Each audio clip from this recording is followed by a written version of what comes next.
Good morning, everyone. I, on behalf of the Gears Committee and GSA, would like to welcome you all to our final chapter, 3MT, 3-minute thesis. And with that, this is our committee. They have worked very tirelessly this whole year to make this event as well as all of our other events successful. And so, with that, I would like to point out, as all the participants are here, a few pointers. We have 4 judges who will be grading you today, and they'll be collaborating at the end and not in the middle. And then in the end, a result would be announced, which would have the first prize and the second prize. On every table, there's a ballot for People's Choice Award. Everyone can choose their favorite person who they think did the best, and in the end, after collaborating all the results, we will have a People's Choice Award also. Other than that, we have a person who would be sitting on this reserve table just in front of you, who would have a paper that would be pointing out a 1-minute timer, like when 1 minute's left and when 30 seconds are left, just so you guys have an idea of where the time's going and you don't run out of time. So keep an eye on the person just in front of you, and that person is Ethan, who would be pointing out, and this is the person, if you could show yourself so they know who to look at. So this person would be pointing out the timer notice, so keep an eye on him. With that, I would like to begin our event and thank everyone and thank the judges and everyone who participated and who showed up. Thank you so much for coming today. And with that, I'll move to Ethan to say a few words as the GSA president. Hi, everybody. Thank you, Amina and the Gears team for organizing this event. Once again this year, we're looking forward to it. As many of you know, this competition helps support you as students in learning how to effectively explain your research in 3 minutes. This is an important skill set for graduate students because many of us will have to present our research or at least explain our topics succinctly to very important people.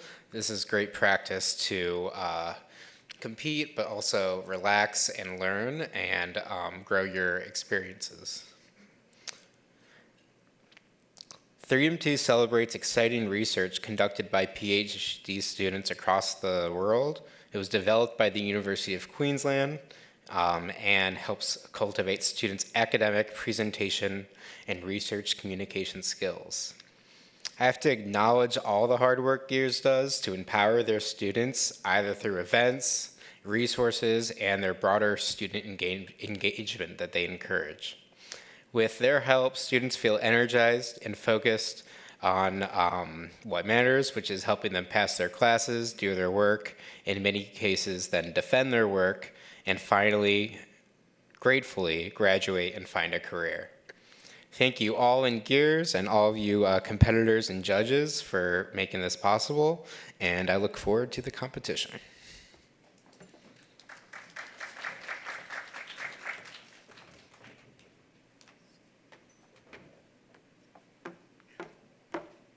With that, I would like to welcome Dr. Harvestkin for a few words from the GAT School. Yeah, I did. Good stuff. Yeah, all right. I'm still doing that. That's awesome.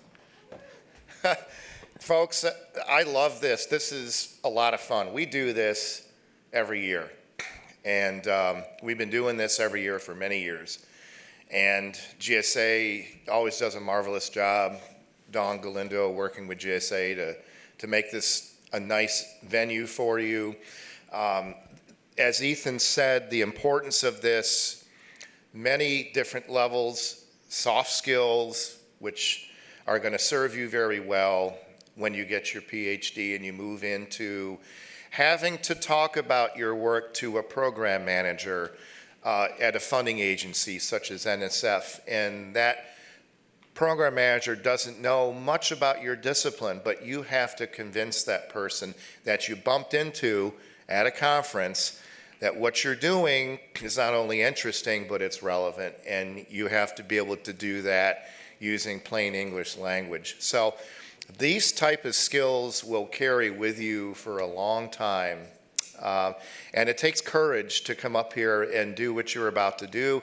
You've had some great training with Scott Morgan, who we use every year to help get you folks ready. I will add that the winner of this competition will have the opportunity to go to the conference, Southern Conference of Grad Schools, right? I got that right, Jennifer? Yep, and Jennifer Artis, our assistant dean here in the grad school, went and participated as a judge in the last Southern Conference that we had, and we had our UMBC person go there and compete at that level. So there's also an opportunity, the second place winner would have the opportunity to go to the NAGS competition, which is the Northeast Association of Grad Schools, next year. So there are steps beyond this, and Shonda Lowrance is last year's, she placed last year at 3MT here at UMBC, and she has submitted her video. So let's give it up for Shonda for courage. And she's back for more. I love this.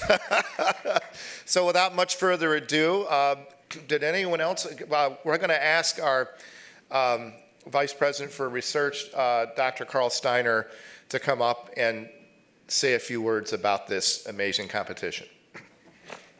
Thank you.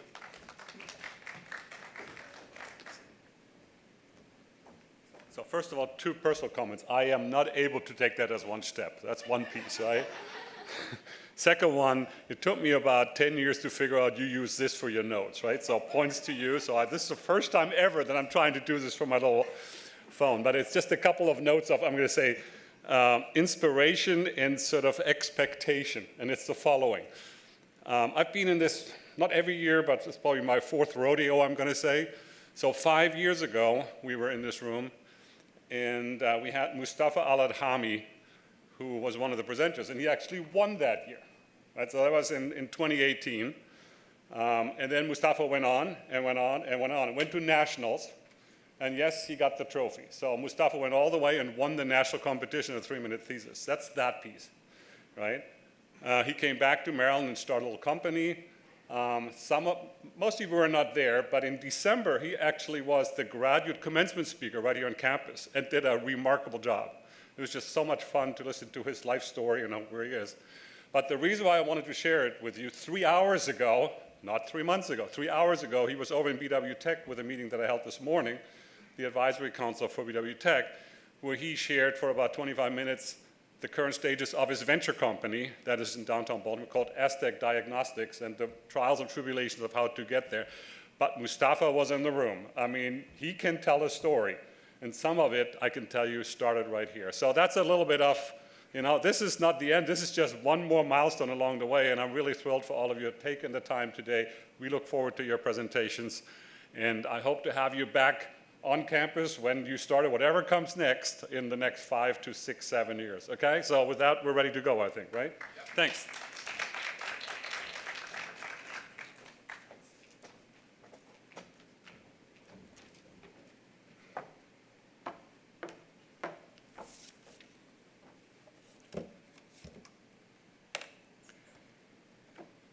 So with that, we'll start our competition for today. And as the first speaker of today, myself, I would like to introduce myself. I am Amina. I'm a third-year PhD student in the Department of Chemistry and Biochemistry working in Dr. Rosenwig's lab. I would be talking about upconverting nanoparticles for plant cell imaging today. Ethan, time. 1, 2, 3. Good morning, everyone. Today, I'll be talking about upconverting nanoparticles for plant cell imaging. The problem with plant cell imaging currently is the presence of fluorophores naturally in the plant, such as chlorophyll, which absorb and emit in the visible region, and this creates a lot of background noise, which decreases the quality of our imaging. To overcome this problem, we have the phenomena of upconversion in place, where upconversion is basically the absorption of 2 or more photons of lower energy subsequently, and then emitting a higher energy photon, which is of higher energy.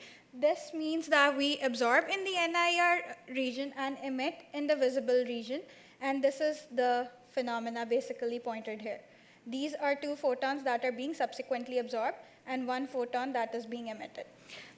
This phenomena is taking place in a lot of organic and inorganic fluorophores, but we are currently thinking about working with lanthanide-based upconverting nanoparticles.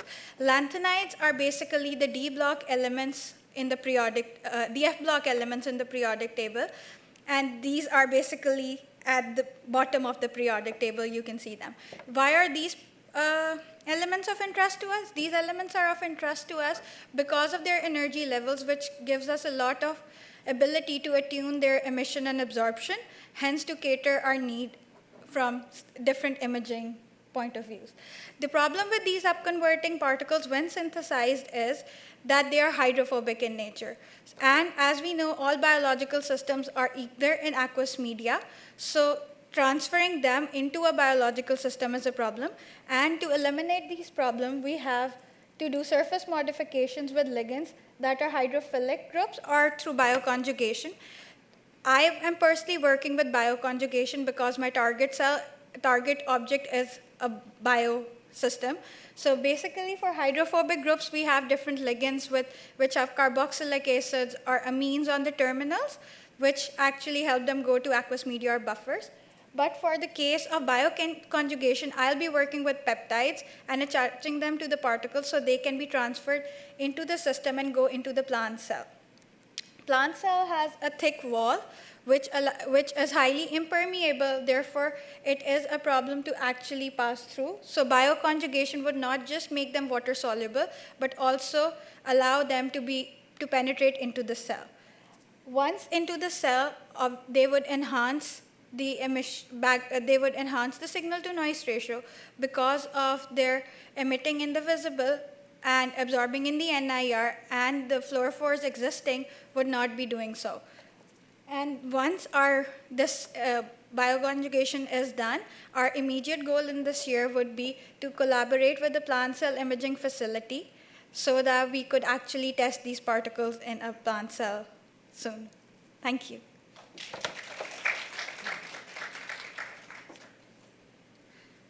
Okay. Now back to the other role. So now we would give our judges 5 to 7 minutes so they can score, and then we would head to the next participant for today. And for anyone who needs a pointer, we do have one on the table.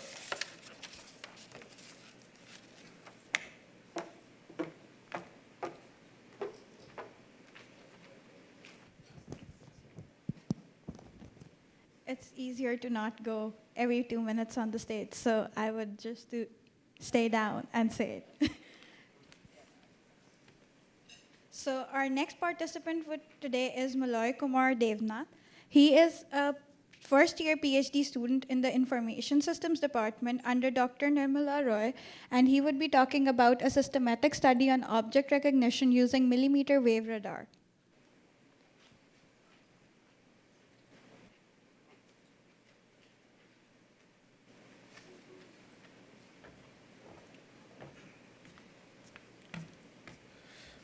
Thank you, everyone. Am I audible? I have some sorry problem.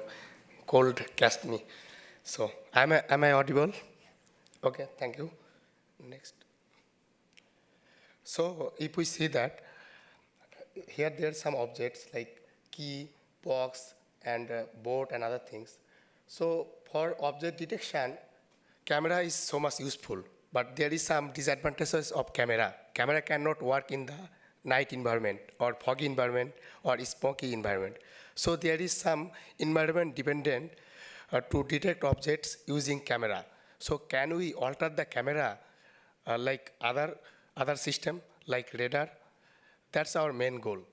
So, and there is another things also for the camera also. Camera is like privacy issues. We cannot insert camera everywhere. So we want to build a system so that we can replace the camera. So here I am study how can the wave radar, millimeter wave radar, can work the environment independent without using the camera. So here, what we did, we collect get the signal of the wave radar from the objects, and then we do some data processing. After that, we apply deep learning model for feature extracting. After feature extracting, we build the model to detect the objects. Here we consider 5 kind of objects, total 10 kind of objects that are generally found in the indoor environment, like the bottle, and also in the greenery field, like the key is small, and here is the coin, and these like box are found in the indoor environment generally. So, so we want to build a system so that we can use the radar system for detection of this object. And it has huge implication also, because when we will use the radar system, like if you see that nowadays for detecting the drug dealer in the narco deals, they have radar systems now, but nowadays when the drug dealers, they are using the small boat, the which radar system are existing, they are detecting the big boat, but not detecting the small boat. So our system can detect it also. And after that, there is a common things in the machine learning model. If we build a model in the sun environment, suppose we are testing the model for the night environment, the model does not perform well.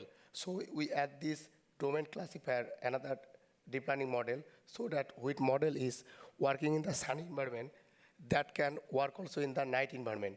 And which model is working in the night environment, that can work in the sun environment also. And that is the artificial light. Suppose if a model is built in the artificial light, that should be workable to the night and the sun environment also. So our future goal is, can we build a system so that there will be no need use of the camera? Like if there is unknown activity is occurring, someone is running with a gun, that is unusual activity. So can we detect this with the camera, with the radar or not? Because for the security and the privacy issue, we cannot use camera everywhere. Thank you.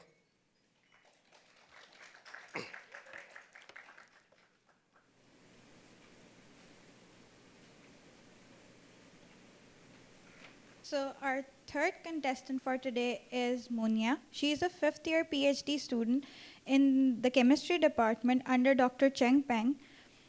And she will be talking about using the microfluidic technology in vivo cell-like culture and near real-time quantitation.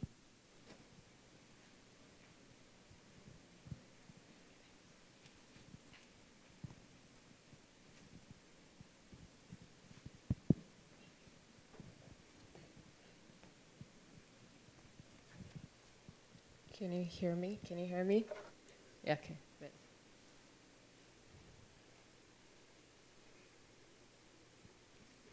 All right. Yeah, I can start. So it takes about $2.5 billion to get one single drug out into the market and an average of 10 to 15 years in lab research before a drug can go into the market. Most interestingly, out of all the drugs that show high efficacy during lab research, only 1% is able to succeed during clinical trials. The main reason is because there is a variance between the models used during lab cell culture experiments versus the human physiology, which are the subjects used during clinical trials. My research aims to bridge the gap between those two. In most research experiments, cells are cultured in plastics, which are called well plates, like this picture right here, which does not mimic what happens inside of the cells, inside of our bodies, because in these plastics, the cells are cultured on a flat surface, whereas in vivo, cells grow in a 3D extracellular matrix, allowing the cells to grow in a 3D structure. In addition, these plastic cells are cultured in a static environment, whereas the cells in vivo grow in a dynamic environment where things are flowing into and out of the cells. So using microfluidic technology, I'm aiming to mimic what happens inside of our bodies in vitro. And to do that, I used a microfluidic technology, and this is an example of a system I was able to fabricate in my lab. Briefly, how it works, I have cells that grow in this cell culture module, and media flows into this steam mixer. Molecules are able to mix with an assay, colorimetric assay, further mixes in a serpentine mixer, and then get detected in an optical detector. The specialty of microfluidic devices is they have very tiny channels, which mimics the tiny channels inside of our bodies. This is an example of cells that I was able to grow in the lab. As you can see, they have the 3D structure as the cells in vivo. Also, there is this background, which is a complex network of fibers, which mimics the 3D extracellular matrix in vivo. In addition, using my system, I was able to quantify a molecule called nitrite that macrophages are able to release. And as you can see, the x-axis shows the timer of about 4 hours, where the cells, when they're not activated, they barely produce any nitrite, but activated, they produce a lot of nitrite until a plateau. And this shows only 4 hours, but I'm also able to do about 24 hours continuously. And this helps not to miss any important event during the reaction. So overall, using the 3D printed microfluidic devices, I'm able to mimic what happens in vivo by, one, having the cells with 3D structure instead of 2D structure, and having a dynamic environment, or also a continuous flow that cannot miss any special event that happens. Thank you.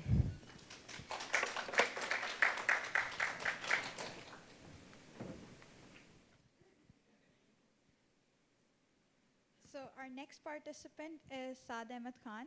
He is a first-year PhD student in the Information Systems Department, and he works under Dr. Ian Stockwell, and he would be talking about tackling mental health in South Asia.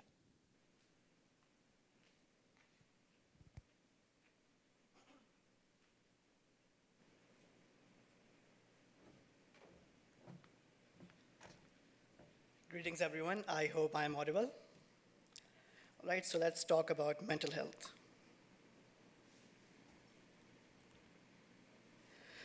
So depression, stress, and anxiety. These are a few words that we may often hear in our everyday lives. Fortunately, we are at a place where we can have a conversation about them. However, not everybody has this privilege. Specifically, countries that are present in South Asia, where mental health is often tackled or often considered a taboo to talk about due to various cultural connotations that are attached to it.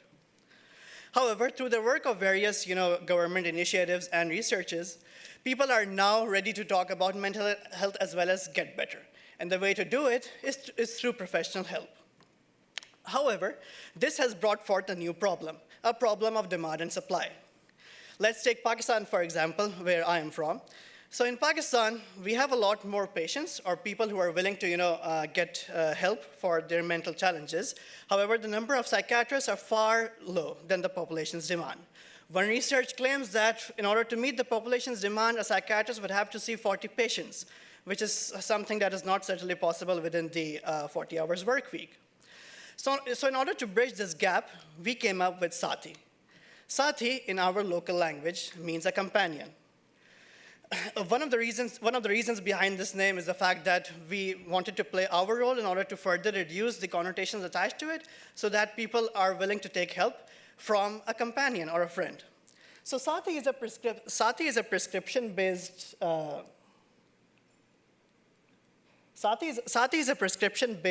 a mobile caretaker. So basically, it is a companion application that a psychiatrist uses. So a psychiatrist creates a patient profile on the application and then assigns several alternate care routines to it, which could be art, which could be video-based, which could be audio-based, and so on. Along with the alternate care, the application also allows the psychiatrist to keep a track of whether or not the patient is following the routines, as well as keep a track of the various medications that are being provided to the patient. For the patient side, the patient would only get access to the application once the psychiatrist approves to it, so they cannot simply download it from the Play Store. They need a prescription in order to use that application. The application would give them access to the routines that the psychiatrist has assigned to them, and give them alerts, and as well as reminders in case they're slacking off. So through the use of Sati, we aim to let the psychiatrists use their time more efficiently, as they would be able to divide their workload between the face-to-face interactions and the usage of technology, which is the mobile application Sati. Thank you, and yeah, that's it.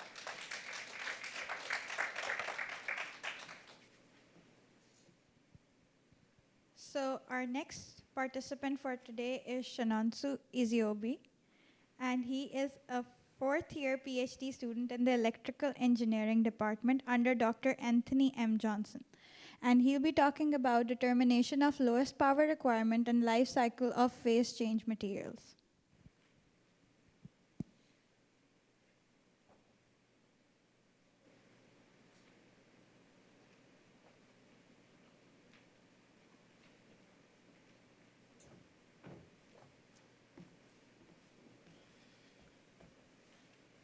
Yeah, I know the question that will be going on in your mind is, what is phase change materials? Phase change materials are elements in group 4 and group 16 of periodic table. They are elements that when you apply heat or remove heat, they change phase. The simplest example I can give you is water. If you apply heat to the water, it evaporates. If you remove heat, it turns down to solid. And if you remove further heat, it blocks. So that's the simplest way to explain what a phase change material is. The question again would be, why am I so interested in phase change materials? This is because of the application. It can be applied as memory in computer chips. It can also be applied in telecommunication and also optical switching. Then the question becomes, why are we working on it? Why has it not been discovered? The challenge is the phase change materials, they have a very short life cycle. So what we intend to do in our research is first, to determine the lowest power requirement. We are looking at combination of elements that will give us the lowest power requirement. And also, the materials that will have a very life cycle. What do I mean by that? When you change from one form, amorphous to crystal, several times, you can damage the structure. So we are looking at materials that at least we can do like 100 cycles without the damage to those structures. And in our research, we have already established that the lowest power requirement for the materials we are working on is 1.2 milliwatts. So we are in the second phase of our research, which is to determine how many times can we do this without damaging the structure. So what you are looking at is our experimental setup. We have two power sources. This is laser. So we use a beam splitter to split it into 2 arms. And then we have another power source for collecting our results. So basically, the question would be, what is the difference between all these arms? Basically, most of the arms are the same. The major difference here is we have shutters that can actually shut down this arm when we are working on this arm. But the difference between arm 2 and arm 3 is the pulse picker.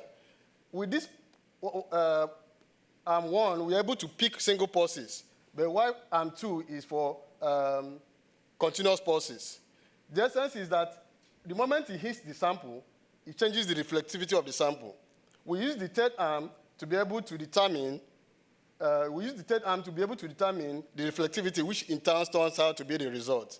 So the most important element is this third arm, is this dictator that determines the reflectivity as it changes from amorphous to crystal or from crystal to amorphous. That is what we are doing at the moment. So I just finished up the experiment yesterday. We are going to do our data analysis today, which, if it is successful, once we get like 100 cycles, we will know that we have been able to achieve our research objective. Thank you.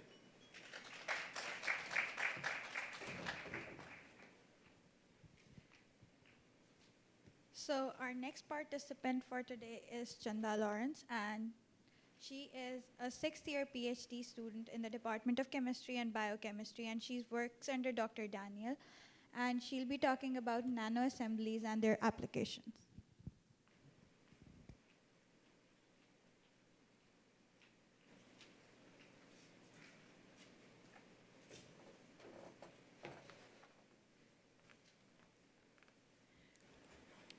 Hello, everyone, and thank you for coming. Today I'll be talking to you about nanoassemblies and their applications. Oops. Okay. So nanoassemblies are inorganic nanomaterials that are made of particles that are smaller than a width of hair. One of the biggest challenges of creating nanoassemblies is the control assembly of the particles. And so you can see here in the first image, we have a nanoassembly that consists of gold nanobipyramids and a semiconducting quantum dot. The nanobipyramids are on either side of the quantum dot, and they're functionalized so that they attach the quantum dot directly in between the nanobipyramids. The optical properties of these particles can be used in applications such as lasers, solar cells, and quantum computers. In lasers, using nanobipyramid and quantum dot nanoassemblies, we can optimize the emissions wavelength of the lasers and control the wavelength such that we can optimize the use in high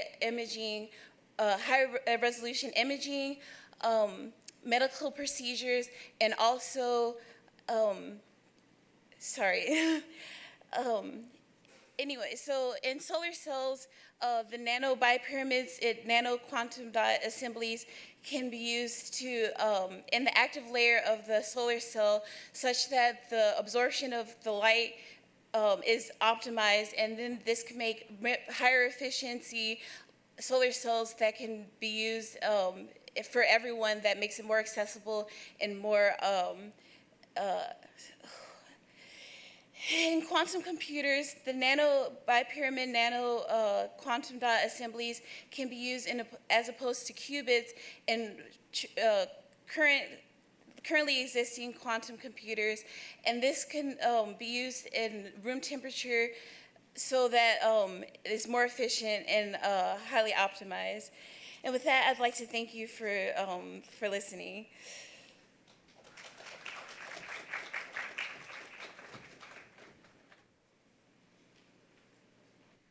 So our next participant for today is Kushani Mendes, and she is a second-year PhD student in the Department of Chemistry and Biochemistry, and she works under Dr. Rosenwig, and she'll be talking about near-infrared emitting polymer dots for bioimaging.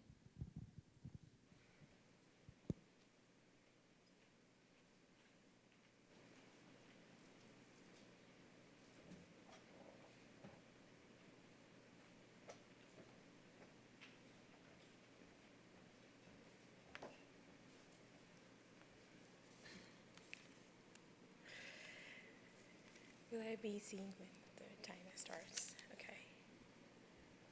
Good afternoon, everybody. Today I'm going to talk about near-IR emitting polymer dots for bioimaging.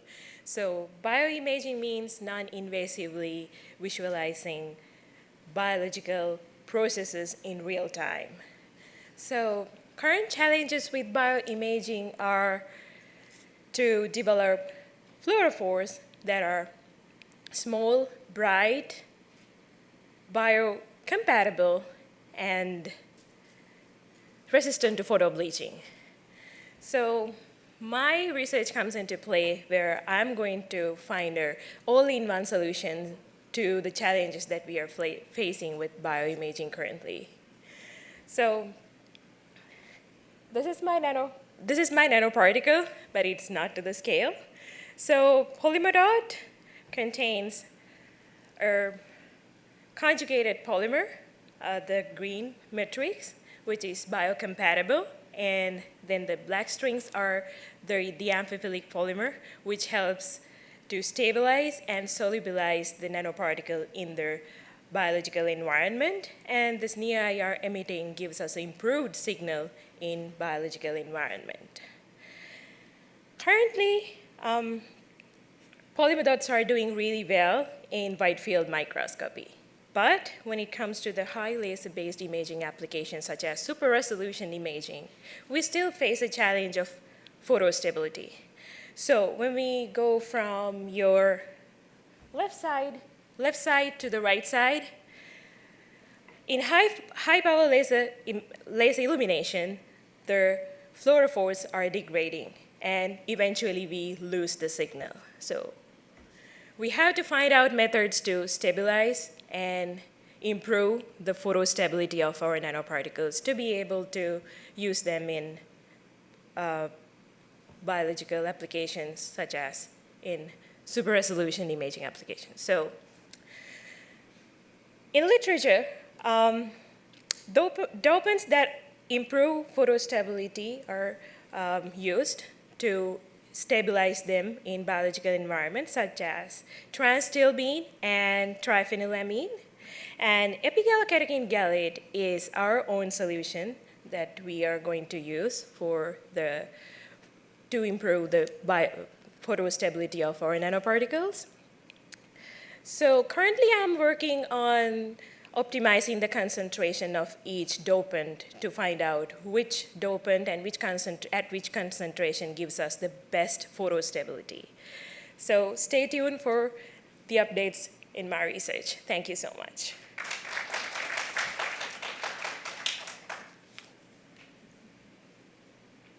So now I would like to welcome our last presenter for today, Juman Hussain, who is a second-year PhD student in the Information System Department, and he's working under Dr. Nirmala Roy. And he will be working for talking about cover NAP, which is a cover following navigation planning.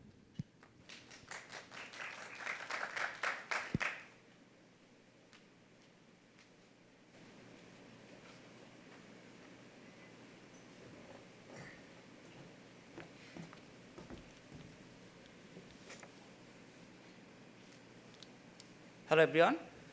So welcome to my three-minute presentation. My research project is cover NAP, basically cover following navigation planning. That means we want to actually move a real robot in an environment with following some cover. In recent research, there are a lot of research going on autonomous navigation in an off-road environment. But there is not much research still happen to move a robot following some covers. So in this consideration, we try to move a robot following some covers so it doesn't get detected in a real battlefield scenario by adversaries. So we compared our method in some other traditional algorithms. If you closely look into the first picture, there are three colors that robot was moving to a specific destination. The traditional methods moves the robot without following any cover. But in our method, whenever it detects any trees or bushes or any truck or any buildings, so it tries to hide that robot to move any specific destination. So in our architecture, we use different sensors to understand the environment, and for that we used robot odometry data, 3D LiDAR point closure, and semantic camera. So after that, we also developed a cover detection algorithms. So whenever the robot perceives the environments, it needs to identify which one is covered and which was may not the cover. So we identified like tree as a cover or junk car as a cover or building as a cover, so it can hide the robot to move in a specific destination to avoid getting detected by the adversaries. So after getting all of this data from the different sensors, and we also incorporated our algorithms with another traditional methods like TERP, and we also designed cover following reward functions. In a deep reinforcement learning, whenever you want to train your algorithms, it basically a trial and error basis learning, and it needs a also reward based learning. That means whenever a robot detects a high elevation, it might get some negative reward. Whenever it moves the robots from a low elevation, it will get some positive rewards. Or whenever it moves towards the destination with following some covers and reach the destination with following covers, it may get some positive rewards. So based on that, our algorithms learns and finally generates a cover following dynamically physical velocities to move the robots towards a specific goal. We also evaluated our algorithm in different scenarios. So, and we see that our algorithms can perform similar to goal reaching with normal elevation and goal reaching with cover following. So that's all. Thank you.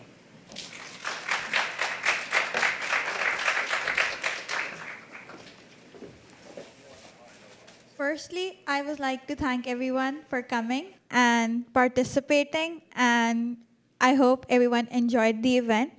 I would like to thank all 4 of our judges for coming and helping out and grading and evaluating everyone. Thank you so much. Without you guys, the event wouldn't have happened. So, would we like to do People's Choice first? Okay. So we would first announce the second winner for today, the runner-up.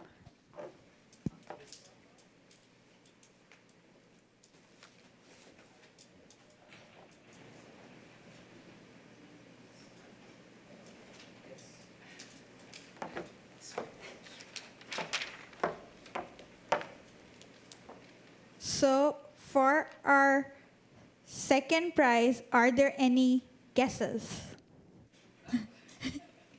Any guesses? On what the prize is? Who won the second prize? Who do you think the judges said won? No? Too hard. Too hard? Okay, let's make it easy. The judges did it for us. So the second prize goes to Saad Ahmed Khan.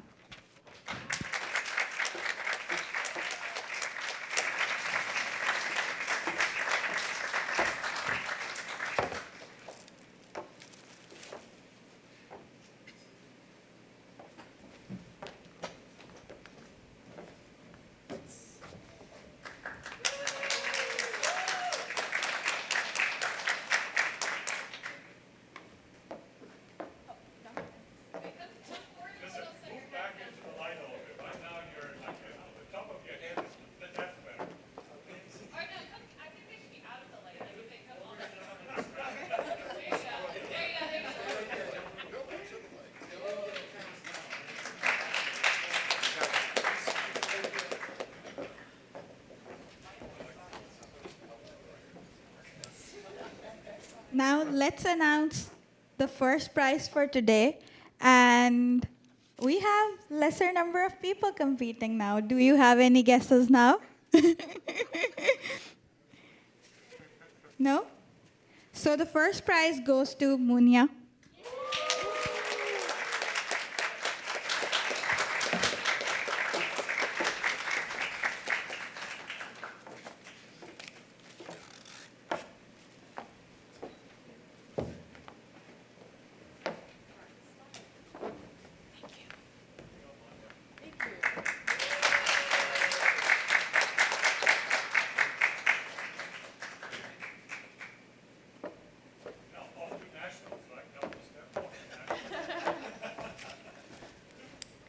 Now, I would like to invite Ethan, the president of GSA, to announce the winner for the People's Choice Award.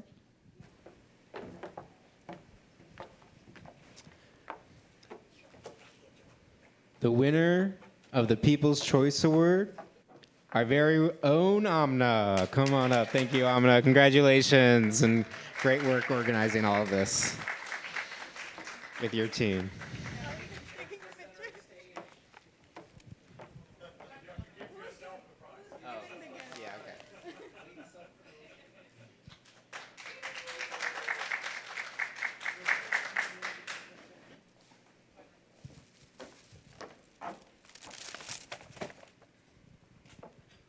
Thank you everyone for coming, and please feel free to, we have takeaway boxes to pack food and take with you.